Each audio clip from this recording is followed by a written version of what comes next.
老铁们，师傅总算摸透鬼市淘货的门道了。真正的硬货从不张扬显眼，反倒故意扮成没人看得上的破烂小物件。上期那块好表已经被粉丝文文捡漏带走，今天心血来潮换了家古玩市场溜达，没想到还真让我偶遇了块浪琴。还有这种事儿？老铁们，这表看着是真揪心，表壳被磕得不成样，表径也破裂了，摊主直接把它当小垃圾丢在角落。我忍不住拿上手掂量了一下，这手感，这配重，这哪是垃圾啊，分明是落难的贵族公子。我强压着狂喜，用小3位数捡了这个大漏。有兄弟喜欢这表的吗？老样子一键3连，说不定这次的贵族公子就非你莫属了。接下来就带大家回顾一下这次的捡漏之旅。这刚来古玩市场就发现了块欧米茄，看着成色还不错。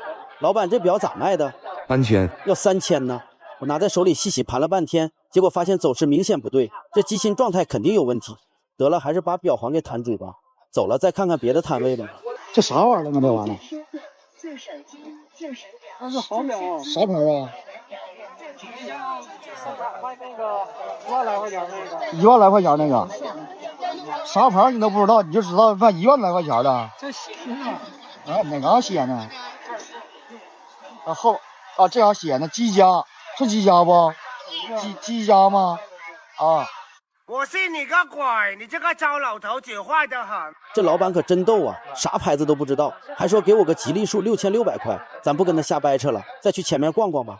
这正愁没看对眼的呢，结果这大漏就跑上门来了。给我一个机会。老板，这表咋卖的？